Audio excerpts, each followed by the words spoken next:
Hi, you're probably in my basement because you're looking for a tool from the Ministry Leader Tool Bucket. You might be wondering, what are we going to do if we're a small group leader or we've been discipling somebody online and now we're in a situation where we are moving out of the online realm into the in-person realm? How can we do that responsibly? And first of all, I want to say, be careful about not doing it too quickly. You may have a person in your group or a person who you're discipling who is not as eager to have face-to-face contact as you are. Maybe they're more eager than you, but you're the leader. So, assert yourself. You know what I mean. If you have somebody in your group who is a little bit more nervous about that, be respectful of that. Be sensitive to that. They may have a health condition. They may know somebody who has a health condition, and it is the best thing for them to not take any risks. So if that's the case, respect those folks and have a discussion about, well, what would you be comfortable with? Or if you got that person who is really trying to pressure you and you're feeling a little more pressure than you want to, have that discussion with them about what is it that is causing you to feel a little more nervous, or to let's tap the brakes here. However, if you are ready to make a move in that direction, if it's time to start connecting with people face to face, it's always good to check the CDC website, see if they have recommendations for what to do when you get together with people. You'll find that right now there are recommendations about keeping a safe distance from people. There are recommendations about wearing masks, continue to wash your hands, continue to not touch your face. A lot of the things that we feel like we've heard over and over again, they don't go away just because now we can start gathering in smaller groups. Those things are still in place. There is still a global pandemic. So be sensitive about taking those steps. Also consider, how can we gather in a group of 10 or less? That's kind of the point that we're at now. And I know we have the right to gather in larger groups, but is it wise? Just because we have the right doesn't mean it's the right thing to do.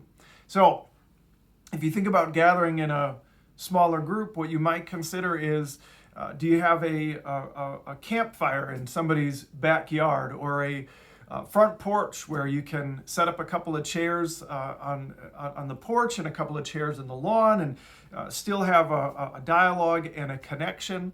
And in that dialogue and connection, if you're part of the church that I serve, you'll still have Sunday morning biblical teaching online. That becomes a shared experience that you can have with other people. And when I say shared experience, I mean you don't have to be in the same room. It is something you can experience from wherever you are. And if you experience that wherever you are, then come together. You have had that experience and you have something to talk about.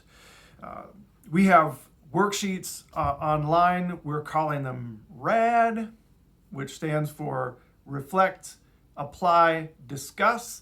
They're simply designed to, whatever passage of scripture you're studying or what teaching you've heard, how can you reflect on that? How can you apply it? And how can you discuss it? You can do that with one of those worksheets, or you can do a 3-column Discovery Bible study. There are lots of different ways that you can take what you've learned and turn it into something to discuss and apply. So, for instance, if at 10 o'clock on Sunday morning, you're in your household and you're enjoying a biblical teaching, and someone else is in their household down the road and they're enjoying a biblical teaching, and they're connected to you, they're in your small group, you're discipling them, whatever, you might make an arrangement with them where you say, hey, after the teaching, how about we get together and we have a picnic lunch, or we cook something out on the grill, or whatever. The weather is conducive to that right now. Maybe we meet at the park and kind of keep things spacious and keep the numbers limited. You also will want to consider, what about kids?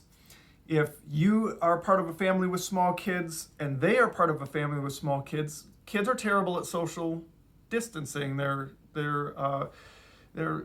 slobbery and boogery. That's kids, right? I think so.